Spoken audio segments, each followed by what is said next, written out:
Bertemu lagi dengan kami Dosis Anime, kelanjutan dari cerita Star Embracing Swordmaster chapter 138 sampai chapter ke-140. Kelanjutan cerita ini berasal dari novelnya, mohon maaf jika terjadi ketidaksamaan dengan manhwanya. Berikut kelanjutan ceritanya. Di sebelah barat, bahkan lebih jauh ke barat lagi, pasukan yang berangkat dari ibu kota Gadar, Pranova, saat ini sedang melewati jantung wilayah barat, perlahan-lahan bergerak maju menuju Diomar. Haha, Pangeran Gador, dengan tatapan tajam yang sama mencoloknya dengan tubuh bagian atasnya yang kekar, saat ini sedang meneliti sebuah laporan dengan senyum kecewa. Jadi, maksudmu semua ini disebabkan oleh satu orang saja? Ya, Yang Mulia Pangeran. Hal itu karena bahkan dia sendiri menganggap isi laporan tersebut tidak masuk akal. Sebanyak 7 unit perbekalan dari 4 keluarga diserang di sepanjang jalan. Barang-barang hancur total dan pasukan pun musnah. Jika laporan ini dapat dipercaya, bahkan ada beberapa kasus di mana mereka melakukan serangan 2 kali dalam 1 hari. Kemarahan yang tak terhindarkan yang mengikuti kekecewaan. Apakah bajingan itu yang mengambil pedang putraku? Ya, Yang Mulia Pangeran. Gaudin yang berdiri di sebelah Kaung mengangguk pelan dan membuka mulutnya. Vlad dari Shoara. Dia sekarang beroperasi dengan nama Lady Alicia. Dan dia juga anak laki-laki yang dibesarkan di ganggang belakang oleh Georgie. Georgie, kesatria setia kepala keluarga sebelumnya, selalu memandangnya dengan tatapan waspada. Seharusnya kalian membunuhnya saat pertama kali bertemu. Saya mohon maaf. Setelah mendengar laporan Gaudin, Sigmund menggelengkan kepalanya dan mendecakkan lidahnya. Bayezid telah mengasah kemampuannya. Mungkin melatihnya dengan keras sebagai persiapan untuk hal ini. Gerakan Vlad begitu cepat sehingga memaksa Sigmund untuk mengambil keputusan yang salah. Sepertinya Count Bayezid ingin mengulur waktu. Arus politik menguntungkan Gadar, tetapi waktu menguntungkan Bayezid. Jelas bahwa Barat akan berada dalam posisi yang kurang menguntungkan seiring berjalannya waktu. Jadi Peter pasti mencoba mengulur waktu dengan menunggu datangnya musim dingin. Pada akhirnya, langkah pertama perang ini akan diambil di Diomar. Namun, laporan yang terburu-buru dibawa oleh pengintai itu sudah cukup untuk menggoyahkan ketenangannya. Ada jembatan di depan dekat sungai. Sebelum pengintai itu selesai berbicara, Sigmund buru-buru melangkah maju, menatap tajam para prajurit yang berdiri diam di depan. Dia mengumpat pelan. Ini rusak. Bajingan-bajingan utara sialan ini. Seperti yang dikatakan Gaudin, jembatan di tepi sungai itu rusak. Seolah-olah sengaja disabotase, sebuah peringatan dan provokasi yang ditujukan kepada Sigmund. Berapa hari lagi yang dibutuhkan si bajingan Vlad itu untuk sampai ke sini? Meskipun dia cepat, itu akan memakan waktu seminggu. Sedang hujan. Tidak buruk, para pria bersembunyi di atas bukit. Meskipun penampilan mereka merupakan campuran warna yang kacau menyerupai bandit, sikap disiplin mereka menunjukkan hal sebaliknya. Apakah mereka pedagang budak? Ya, Barat selalu aktif dalam perdagangan budak. Para pedagang budak dengan cepat mulai mendirikan tanda-tanda di tengah hujan yang turun di bawah. Orang-orang terperangkap di balik jeruji tebal, menahan hujan tanpa da'a. Mereka semua adalah budak yang ditawan. Kini, orang-orang yang telah kehilangan status kemanusiaannya menggigil di tengah hujan, saling bergantung satu sama lain. Aku akan menyiapkannya untuk mereka. Kamu mahir mengurus kuda.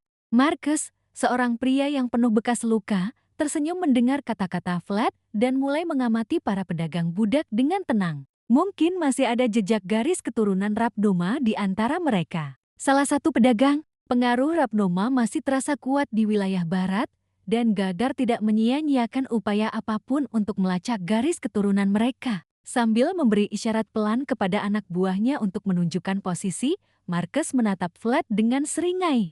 Rapnoma terakhir sedang menyamar sebagai budak saat ini. Jadi begitu, kami akan mengurus gerobak-gerobak itu. Kami akan menyelamatkan garis keturunan Rapnoma, jadi Anda hanya perlu menarik perhatian para pedagang di depan. Dipahami. Dengan persetujuan Marcus, Vlad mengangguk pelan. Mari kita mulai. Ya, saat Vlad dan Marcus memberi isyarat, orang-orang itu mulai berpencar. Setelah berpisah dari tim operasi rahasia, Vlad menuruni bukit perlahan, diikuti oleh para barbar dan tentara bayaran. Saya bilang untuk menarik perhatian. bukan langsung menyerbu. Melihat Vlad dan para pengikutnya berada di atas bukit secara terang-terangan, Marcus terkekeh dan menggelengkan kepalanya. Gadebuk, darah mulai menyembur saat kepala-kepala bergulingan. Vlad tidak terlalu menyukai hujan. Udara lembab yang menyertai hujan selalu membangkitkan kenangan dan bau tak sedap yang terkubur dalam-dalam di dadanya. Aku akan mengurusnya. Stefan mengambil sebuah lonceng kecil di dekatnya dan mulai membunyikannya dengan keras. Bunyi lonceng kecil yang hampir tak terdengar di tengah hujan bergema di seluruh area perkemahan, memperingatkan adanya penyusup. Apa yang sedang terjadi? Apa yang sedang berlangsung? Siapkan senjata kalian. Saat jeritan mengerikan itu berhenti dan tenda-tenda menjadi sunyi, satu-satunya yang muncul dari luar adalah para barbar bertato. Mereka tampak seperti bandit, tetapi penyelesaiannya terlalu rapi. Bunuh mereka semua. Tangkap bahkan mereka yang mencoba melarikan diri jika memungkinkan. Dengan perintah yang diberikan secara halus, Vlad, dengan tudung jaketnya menutupi seluruh kepalanya, diam-diam menyatu dengan hujan deras. Ketegangan yang mencekam itu sirna saat pedang Vlad menebas seluruh tanda. Percikan darah begitu deras sehingga bisa dirasakan dari luar saat tanda itu dirobek tanpa ampun. Vlad dengan tenang mengibaskan tetesan hujan dari jubahnya dan berjalan masuk ke dalam tanda, melewati mayat-mayat yang telah dipotong menjadi dua di bagian pinggang. Vlad masuk ke dalam, mengangkat kain yang melambai, dan di sana ia menemukan pemandangan yang sama sekali tak terduga. Seorang pria paruh baya terbaring mati di tempat tidur dengan mata terbuka lebar. Bau darah yang menyengat bercampur dengan udara lembab dengan kuat menyerang hidungnya. Di dalam ruangan yang sempit dan gelap, seorang wanita dan seorang anak bertatap muka. Sudah kubilang pergi, sebelum aku membunuhmu juga. Ketakutan di mata wanita yang menggendong anaknya itu sangat menyedihkan. Dan bocah kecil itu gemetar dalam pelukannya, memegang belati berlumuran darah. Dengan gaya rambut muarnya yang khas, Vlad tampak tidak nyaman dan terus menggaruk bagian belakang kepalanya. Apakah anak itu masih menatapku? Ya, Vlad mengerutkan kening setelah mendengar jawaban Stefan. Mengapa dia terus melakukan itu? Tadi malam, mereka menyelamatkan satu-satunya anggota keluarga Rapnoma yang selamat dari para pedagang budak. Karl, yang masih berpegangan erat pada wanita itu, hanya menatap punggung Vlad dengan saksama. Pergilah dan cobalah bersikap ramah setidaknya. Dia sedang memegang pisau sekarang. Bukan dia, Karl Rapnoma. Semakin akurat sebutannya, semakin baik. Vlad, yang dimarahi Marcus tanpa alasan, dengan hati-hati menoleh dan memandang anak laki-laki itu. Sepertinya dia menyukai jubah yang kau berikan padanya. Aku hanya meminjamkannya padanya untuk menghindari hujan. Lagi pula aku akan mengambilnya kembali. Wanita dan anak laki-laki yang tadinya menunggang kuda dengan susah payah kini menutupi diri mereka dengan jubah hitam. Pokoknya, perlakukan mereka dengan hormat. Tidak ada gunanya memiliki hubungan yang buruk. Nyah, sebelum dia selesai berbicara, sebuah penolakan menghantamnya seperti belati. Aku bahkan belum mengatakan apapun. Pergi sana, jauhi Marta. Vlad mengangguk sambil menatap mata wanita itu yang penuh penyesalan. Kamu melakukannya dengan baik, tapi tetap saja, kamu lebih baik dariku. Pada akhirnya, kamu berhasil melindunginya. Hari itu, terlihat bekas luka tipis di leher pedagang budak itu yang terbaring telentang di tempat tidur, kecil dan dangkal. Namun tak diragukan lagi merupakan luka yang fatal. Bocah itu jelas-jelas membidiknya dan mencegah tindakan jahat yang hendak menyerang wanita itu. Itu adalah penyelesaian yang jauh lebih baik daripada yang dia lakukan saat masih muda. Teruslah lakukan itu di masa depan. Seperti panasnya api unggun yang berkobar, tatapan bocah itu dari kejauhan masih tertuju pada Vlad. Sepertinya Karl Rapnoma cukup tertarik padamu. Tapi bisakah anak itu benar-benar melakukannya? Vlad, yang sedang memotong dendeng sapi dengan belati, memandang Karl dari balik kobaran api unggun. Rapnoma terakhir yang tersisa. Kita harus mewujudkannya. Beberapa keluarga hanya menunggu kesempatan, tetapi faktanya masih ada keluarga yang setia kepada keluarga Rapnoma. Jika kita mampu mematahkan momentum Gadar dalam perang ini, aliansi Barat pasti akan goyah. Jika garis depan muncul dari kedua ujung, bahkan Gadar pun akan mengalami kesulitan. Sekalipun mereka maju ke depan, jika api berkobar dari belakang, Bahkan Gadar pun akan bingung. Untuk mencegah kejadian tak terduga seperti itu, mereka telah memusnahkan garis keturunan Rapnoma selama ini. Marcus, sambil mengunyah dendeng yang diberikan Vlad kepadanya, mengerutkan kening. Apa masalahnya? Hanya saja, semuanya berjalan terlalu lancar. Itu adalah tahayul, kutukan yang didapat melalui pengalaman yang tak terhitung jumlahnya. Jika awalnya baik, akhirnya tidak akan baik. Jati begitu, seekor gagak terbang masuk, berlumuran darah seseorang. Pesan yang dibawanya berisi peringatan mendesak yang ditulis tangan dari seseorang. Berhenti berkemah. Meskipun perintah belum diberikan, kelompok yang menyamar itu dengan cepat mulai memadamkan api unggun setelah merasakan suasana hati Marcus. Sepertinya Gadar menyimpan dendam yang lebih dalam terhadapmu daripada yang kuduga. Marcus menyerahkan catatan berlumuran darah itu kepada Vlad. Catatan yang dia terima berisi namanya sendiri serta nama yang belum pernah dia dengar sebelumnya. Apakah semua jalan setapak sudah ditutup? Ya, tuanku. Melalui pesan magis, kami telah menerima konfirmasi dari para bangsawan. Campur tangan Peter memaksa konsikmen untuk duduk dengan enggan di dalam tenda perkemahan utama sambil dengan tenang mempelajari peta. Sepertinya kita sudah menebar jaring untuk saat ini. Lagi pula, bajingan itu begitu cepat menumpuk rasa dendam. Satu persatu, objek-objek mulai menghalangi jalan di peta. Terlalu sombong juga merupakan masalah. Vlad dari Shoara. Para bangsawan dari barat bergerak lebih agresif dari yang diperkirakan. Berapa lama lagi sampai mereka tiba? 3 hari. Bagus, itu seharusnya sudah cukup. Dan dengan demikian, jalur terakhir yang tersisa. Mendengar kata-kata itu, senyum lebar mulai muncul di wajah Sigmund saat dia perlahan menghalangi jalan. Kirimkan pasukan kavaleri saya ke bocah itu. Tunjukkan pada Bayezid sialan itu kehendak Gadar. Baik, Tuan. Potongan terakhir terlepas dari ujung jari Sigmund. Di atasnya berkibar bendera yang mewakili kavaleri tercepat dari barat. Sudah saatnya kau membayar atas kelancanganmu. Bayezid, barat adalah pihak yang mengambil, bukan pihak yang kehilangan.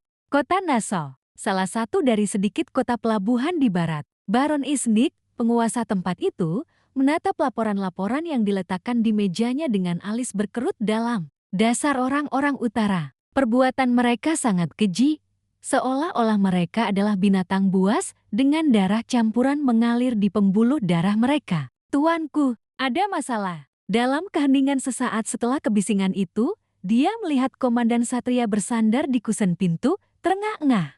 Apa yang sedang terjadi? Tuan Baron. Tuan Baron. Komandan satria itu terengah-engah, tidak mampu melanjutkan berbicara meskipun Baron itu berteriak. Sebuah serangan. Apa? Dengan kata terakhir yang diucapkan hampir seperti rintihan, komandan satria itu roboh, meninggalkan jejak noda merah di kusen pintu tempat dia bersandar. Apakah Anda Baron Isnik? Tanpa gentar, seorang pria berjalan melewati mayat itu. Siapa? Siapakah kamu? Rambut hitam, mata hitam. Saya Rutger Bayezid. Rutger Bayezid, seorang satria Bayezid yang dikenal tidak hanya di utara tetapi di seluruh benua. Bagaimana? Bagaimana kau bisa? Saya sedikit kesulitan untuk sampai ke sini. Meskipun tidak ada undangan untuk duduk, Rutger menarik kursi terdekat dan dengan percaya diri meletakkannya di depan meja. Para penyerbu dari utara dengan berani menerobos jantung kota Iznik. Saya datang untuk menyampaikan kata-kata Peter Bayezid, komandan perang ini dan ayah saya. Baron Iznik, Anda harus menarik diri dari perang ini. Di luar mereka, kobaran api membubung di pelabuhan. Bersamaan dengan deru kapal-kapal yang berlabuh di Nassau. Kota Nassau telah jatuh oleh tangan para penyerbu dari utara yang datang tanpa diduga melalui gelombang laut. Jalan di depan terblokir. Cukup cepat. Para bangsawan bergerak lebih cepat dari yang diperkirakan. Kita bisa dengan mudah terjebak jika kita melakukan kesalahan.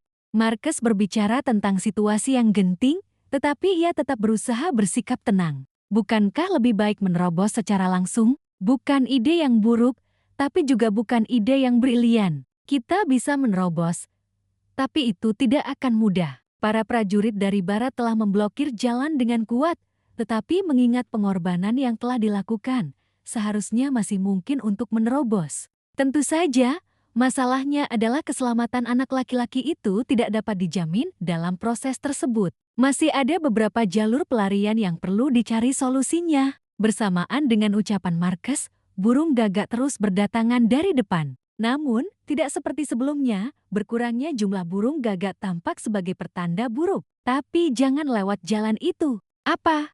Putar kepala kudanya. Kita menuju Nassau. Meskipun beberapa jalur mungkin mengarah langsung ke utara, Marcus memutuskan untuk berbelok menuju Nassau. Jalan di depan bukanlah jalan pelarian, melainkan jalan menuju kuburan. Marcus, yang mengetahui seluk-beluk internal Bayezid, tahu bahwa Rutger pasti sudah menduduki Nassau sekarang. Kita menuju ke tanah tandus. Kita akan menerobosnya dalam garis lurus.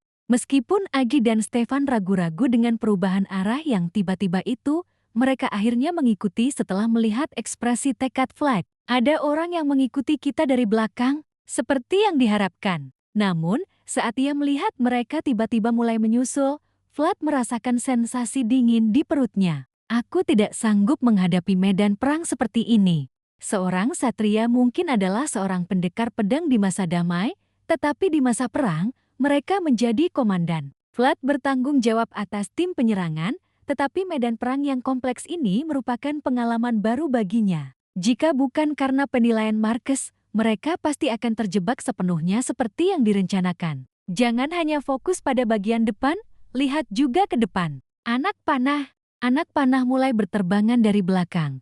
Seolah-olah tidak ada lagi yang perlu disembunyikan. Di antara mereka, satu anak panah yang berbahaya menembus sasaran yang paling rapuh. Melihat anak panah tertancap di bahu wanita itu, Vlad berteriak keras, "Brengsek, Martha!" Tidak! Tangisan bocah yang memeluk wanita di lengannya mengguncang salah satu ingatan Vlad dengan hebat. Siapkan perisai, semuanya. Sornwood, ke belakang. Atas perintah Vlad, Age dan Stefan, yang bertugas menjaga bagian belakang, mulai menyatukan perisai mereka. Kita tidak akan bertahan lama. Mendengar teriakan Stefan, Vlad menggigit bibirnya pelan. Menghalangi dengan perisai kecil hanya akan menjadi tindakan sementara. Saat Vlad menyaksikan para pengejar semakin mendekat dari belakang, dia merasa bingung. Ini adalah tanah tandus. Suara Marcus menyampaikan hal itu kepada Vlad.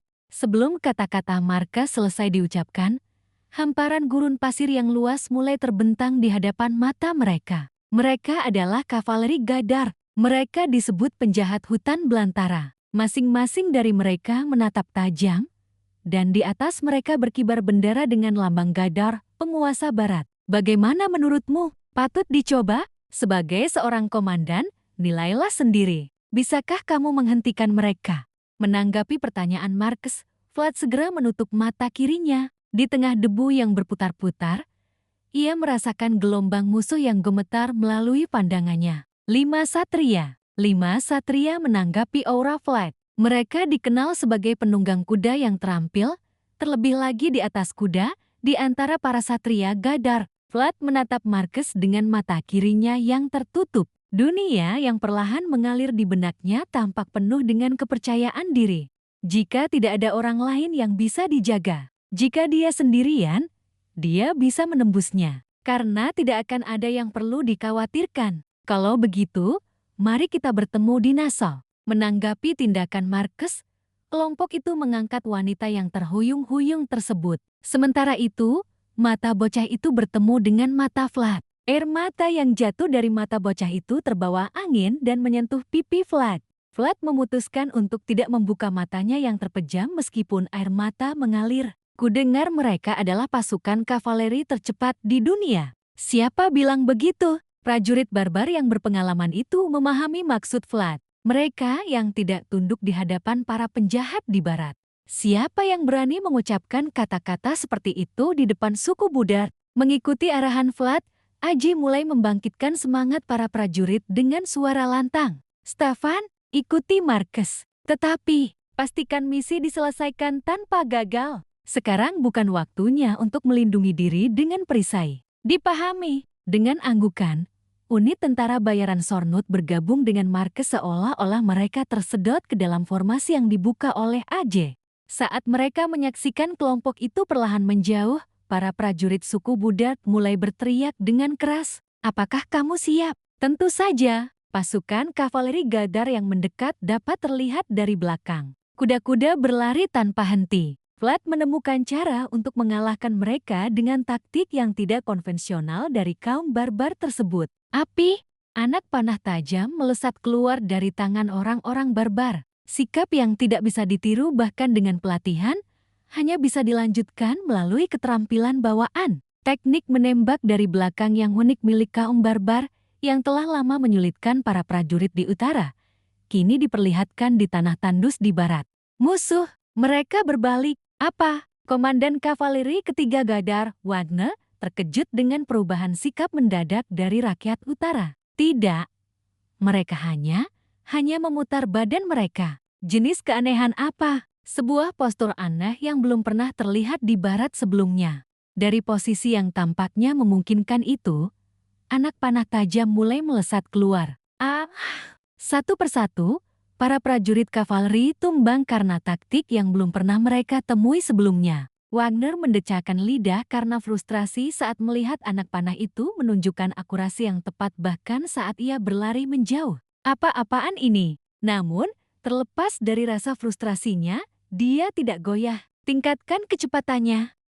Daripada menggunakan trik-trik seperti itu, akan lebih efektif untuk mendekat dan menyerang. Namun, panah yang dilepaskan dari utara bukanlah akhir dari segalanya. Apa ini? Formasi kaum barbar itu terpecah dalam sekejap. Dari dalam muncullah seekor kuda hitam pekat. Di dahinya, sebuah tanduk berkilauan putih. Ini sangat menggembirakan. Kecepatan yang saling mendekat, momen ketika mereka berhadapan dari arah yang berlawanan, tidak menggoyahkan mata biru Vlad. Ayo pergi! Sebuah bendera kecil dari utara mulai berkibar cepat menuju bendera Gadar. Dunia yang bermula dari air mata seorang anak laki-laki mengalir melalui mata kiri sang satria yang telah membuktikan dirinya. Wow, guncangan yang begitu dahsyat sehingga bahkan suara pun tidak terdengar. Di sampingnya, tubuh-tubuh mulai berterbangan tanpa pandang bulu. Inilah akhir dari novel Star Embracing Swordmaster chapter 138 sampai chapter ke-140. Sampai jumpa di chapter selanjutnya. Terima kasih sudah menonton. See you next video.